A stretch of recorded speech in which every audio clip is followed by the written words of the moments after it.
pas ma gloire des hommes. Je ne suis pas avide d'honneur humain. Je ne recherche pas de renommée mortelle. Là, c'est Jésus qui parle. Je veux que vous vous concentriez sur le mot avide. Je n'ai jamais vraiment vu ça jusqu'à quand j'ai médité dessus ce matin. Il n'y a rien de mal à vouloir que les gens vous aiment. C'est vraiment une émotion naturelle et normale. J'espère que vous m'aimez. Vous savez, nous voulons tous ça. Vous savez. J'espère que ce que je dis aujourd'hui vous plaît. J'espère que je ne dis rien qui vous offense. Nous voulons tous être bien-aimés, mais je n'en suis pas avide. Vous voyez, ça ne m'est pas indispensable. Il y a un temps où il me le fallait, et quand vous êtes comme ceci, vous regardez les gens, et si vous ne recevez pas leur approbation, vous commencez alors à changer ce que vous faites. Allez, vous changez votre coiffure, vous changez votre style d'habit. Combien de prédicateurs pensez-vous qu'il y a qui ne prêchent pas vraiment ce qu'ils croient que Dieu met dans leur bouche, parce qu'ils ont peur que s'ils le font, ils pourraient perdre une partie de leur congrégation. Beaucoup trop. Et ça offense Dieu quand nous nous prosternons devant la peur de l'autre au lieu de suivre Dieu. Amen. Je ne veux offenser personne, mais Jésus offensait des gens tout le temps. Ça semblait être sa spécialité, en fait. En titre de fait, c'est presque comme s'il le faisait exprès.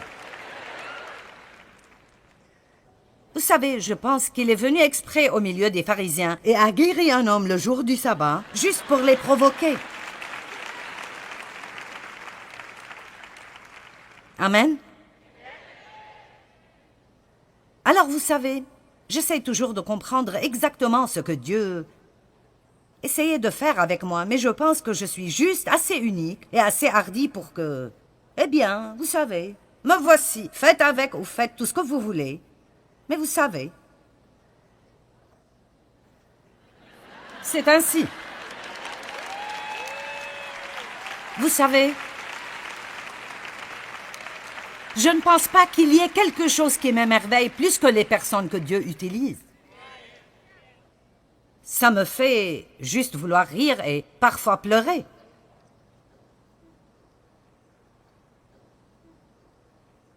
Ne laissez pas la peur vous voler votre destinée. Ne soyez pas avide d'honneur humain. J'aime la parole quand elle dit que Jésus s'est humilié lui-même, Philippiens 2, 7 à 9. N'aimez-vous pas cela? C'est comme si juste là, au départ, il s'est occupé de cela. Je veux que vous pensiez avec moi ce soir. Est-ce que vous vivez pour plaire à Dieu chaque jour? C'est ce que ça veut dire d'être chrétien, que nous vivons pour lui.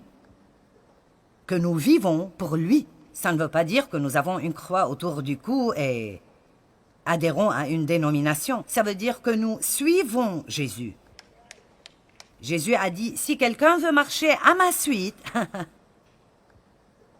qu'il se charge de sa croix et qu'il me suive. Et peut-être que cette croix est de ne pas être aussi populaire dans le monde que vous ne l'étiez. Mais vous savez, si vous perdez 10 amis, Dieu vous en donnera 10 000 à un autre moment de votre vie.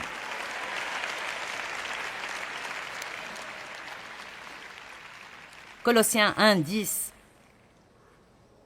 Ainsi vous pourrez avoir une vie et avoir une conduite digne du Seigneur et qui lui plaise à tous égards et désire lui plaire en toutes choses. Nous pouvons nous arrêter ici et faire une série à 4 parties. Désirons-nous plaire à Dieu dans toute notre conversation? Désirons-nous plaire à Dieu dans nos pensées intimes? Désirons-nous plaire à Dieu dans la façon dont nous nous vêtons?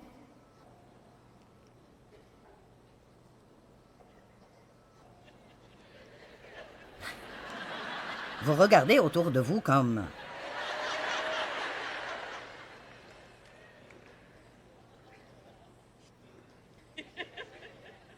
Je vais garder ceci en suspens là pendant 1 minute.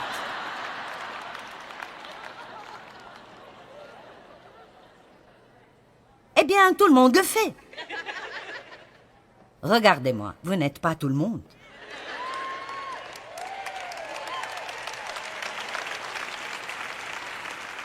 Et quand vous suivez Christ, il y a beaucoup de privilèges que vous obtenez que le reste des gens n'obtiendront pas. Mais il y a aussi quelques sacrifices que nous aurons besoin de faire pour plaire totalement à Dieu et afin de le suivre pleinement. Amen. Donc je laisserai ceci avec vous comme devoir. Je sais que je vous rends probablement plutôt nerveux, mais vous saviez ce que vous obtiendrez quand vous êtes venu.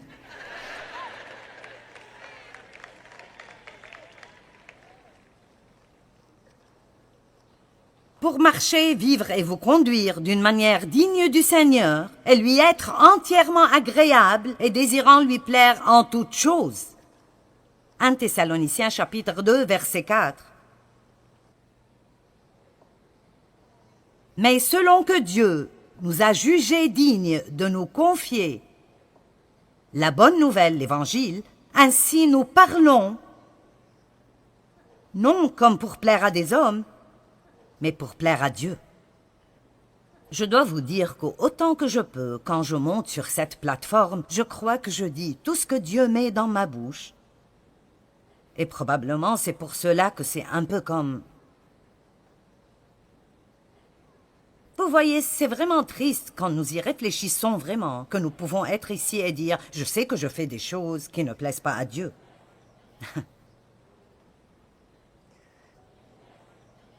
N'êtes-vous pas heureux d'être venu ce soir?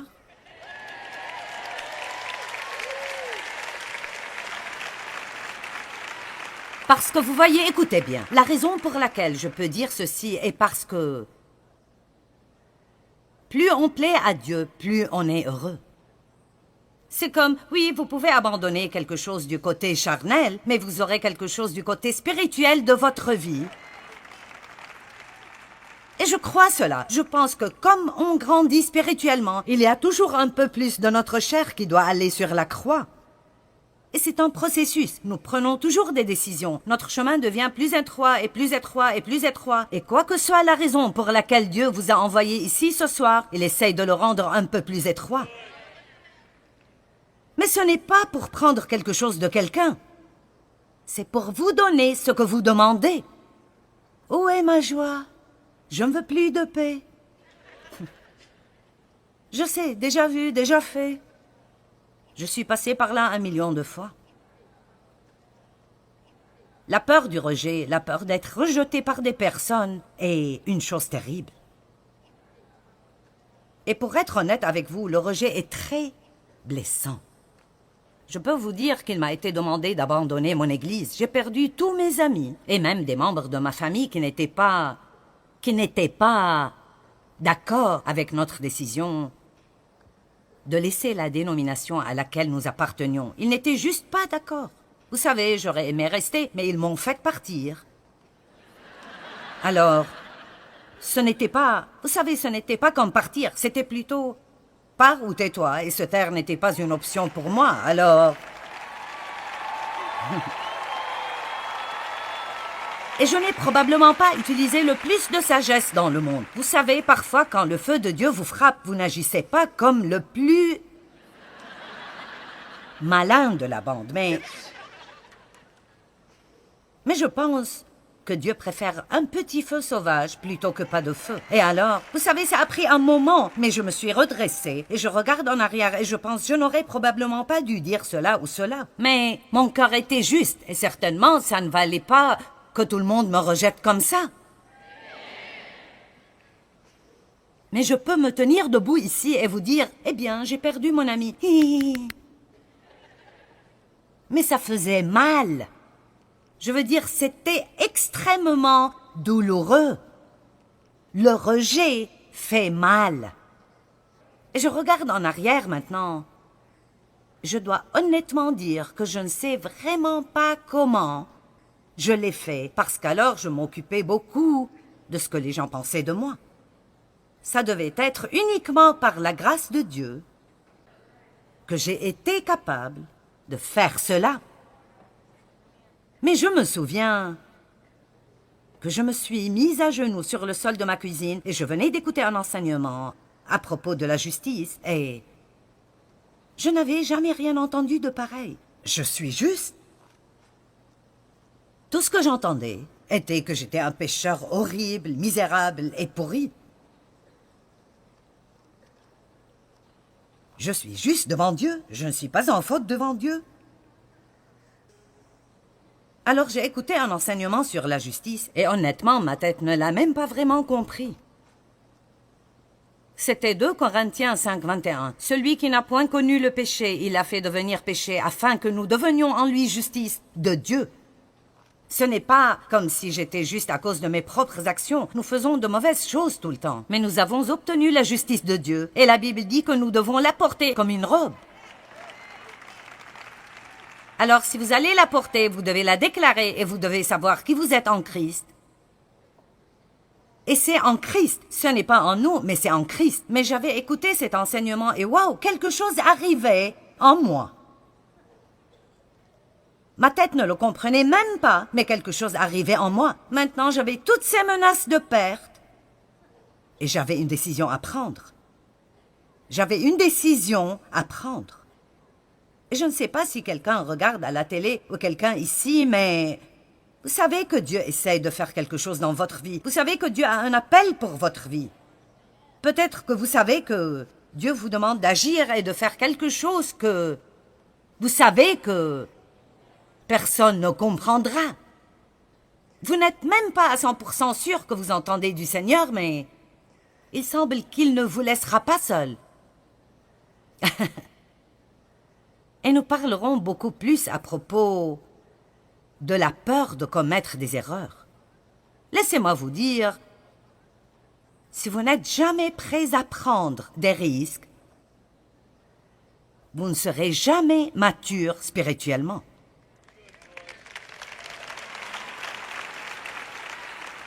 Je prenais vraiment des risques et j'étais très vulnérable. Et je parle de quand j'ai pris cette décision, mais vraiment, c'était Dave et moi ensemble. Et Dave ne se préoccupait pas vraiment beaucoup de ce que les gens pensent, et je ne veux pas dire cela d'une mauvaise façon. Il ne le fait pas, il dit « ce qu'il pense n'est pas ma responsabilité ». J'aurais aimé avoir cela, mais j'ai dû souffrir à travers cela avec Jésus, probablement pour pouvoir vous enseigner. C'est de votre faute, c'est pas la mienne. Mais j'essaie juste de vous montrer que c'était difficile pour moi de ne pas juste dire « Ok, je ne dirai rien. Oui, bien sûr, je comprends. Je ne veux pas faire d'honte, je ne dirai rien. » Mais je suis passée par le milieu. Et maintenant, je profite de la fin. Amen. J'aime toute cette idée de traverser le milieu. Il y a tellement de beaux versets dans la parole de Dieu, tellement de choses magnifiques. Le diable utilise le rejet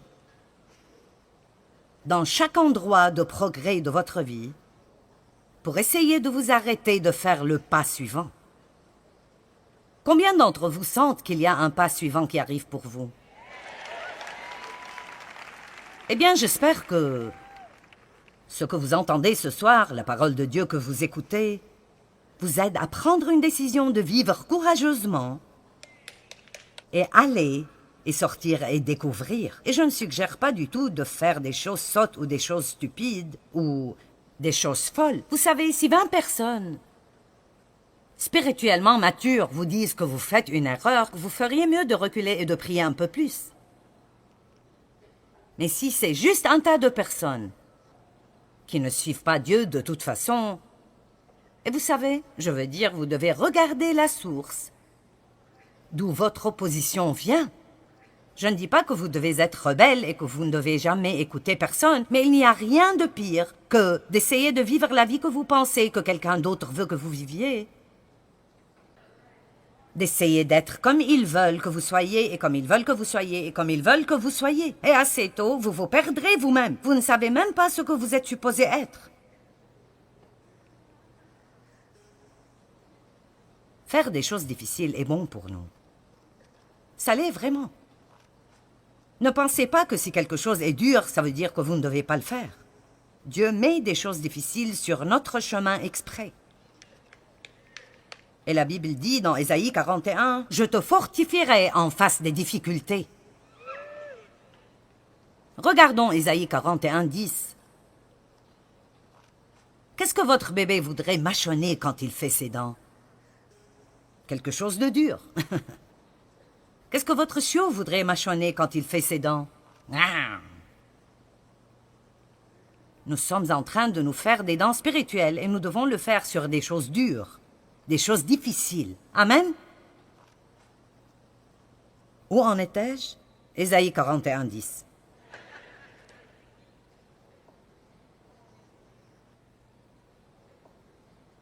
C'est un verset vraiment extraordinaire.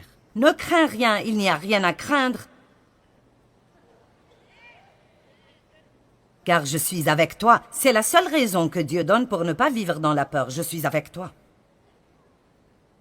Ne promène pas des regards inquiets, car je suis ton Dieu. Je te fortifierai en face des difficultés.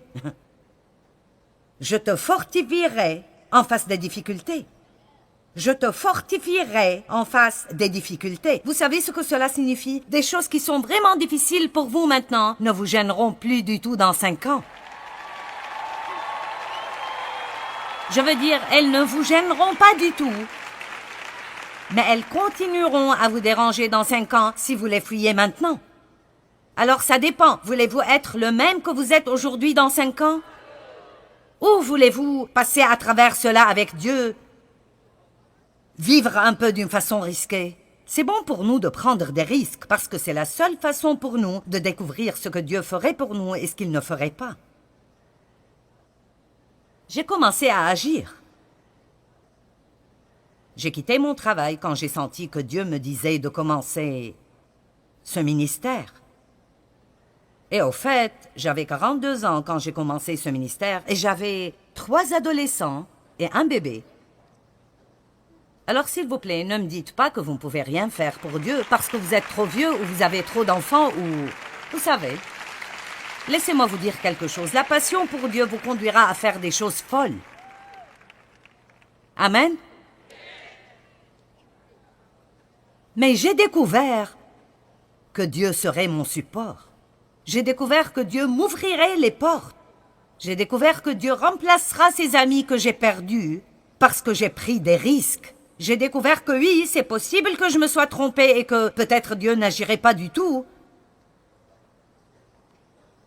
Mais il n'y a pas d'endroit pire pour vivre que de vivre dans cette région grise, dans la zone sauve. N'ayez pas peur, il n'y a rien à craindre. Maintenant, pour finir, ce soir, je vous lirai 4 versets. Je ne vous lirai pas ces versets, en fait, nous les regarderons ensemble. Et je crois en Dieu, comme nous regardons ceci, quelque chose arrivera dans votre cœur qui vous aidera à prendre une décision, que Dieu est plus grand que n'importe quelle personne que vous connaissez. Et si Dieu est pour vous, et il l'est, j'ai dit qu'il l'est.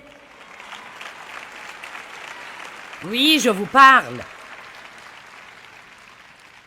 Oui, même toi, un pécheur, Dieu est avec toi. Pour être honnête avec vous, même les personnes qui ne sont pas engagées avec Dieu, Dieu est avec vous. Il vous appelle ce soir, il vous courtise ce soir. Dieu est avec vous. Et si Dieu est pour moi, qui peut être contre moi? Si Dieu est pour moi, qui craindrais-je?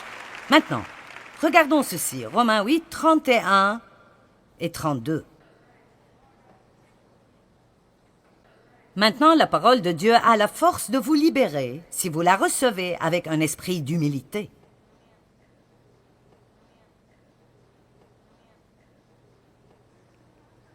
Que dirons-nous donc à l'égard de ces choses?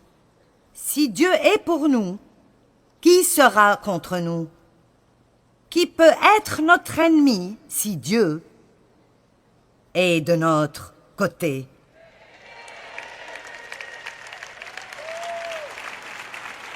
Psaume 118, 6. L'Éternel est pour moi, je ne crains rien. Que peuvent me faire des hommes? Je veux dire, pensez-y vraiment. Je veux dire, j'ai écrit, d'accord, que peuvent faire les hommes? Ils peuvent parler de moi. Ils peuvent penser de mauvaises choses de moi. Je veux dire, les gens pensent de mauvaises choses de vous tout le temps, de toute façon. Alors, vous savez. Ils peuvent me rejeter. Ils peuvent dire qu'ils ne veulent pas être mes amis. Ils peuvent ne pas m'inviter à une fête. Peut-être que c'est mon patron qui ne m'aime pas. Il peut ne pas me donner de promotion ou d'augmentation. Vous dites, eh bien, et s'ils me font du mal? Et si quelqu'un me tue même? Il y a un verset où Dieu dit que vous feriez mieux de ne pas craindre les personnes qui peuvent tuer votre corps. Mais il faut craindre celui qui est responsable de votre éternité. Amen. Nous ne faisons pas beaucoup face à cela ici dans ce pays, l'idée de mourir pour votre foi, mais ça arrive partout tout autour du monde. Et franchement, nous, dans le monde ouest, nous ferions mieux de nous endurcir. Je pense que nous allons devoir prendre position très bientôt.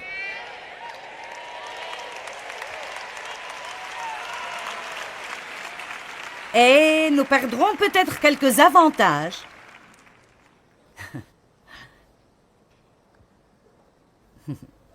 Si nous le faisons.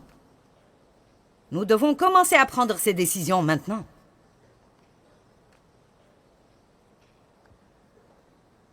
Psaume 27, 1. L'Éternel est ma lumière et mon salut. De qui aurais-je donc crainte? Le Seigneur est mon refuge et le soutien de ma vie. De qui aurais-je donc peur? Si je ne vous ai pas encore poussé à bout, voici le dernier. Hébreux 13, 6.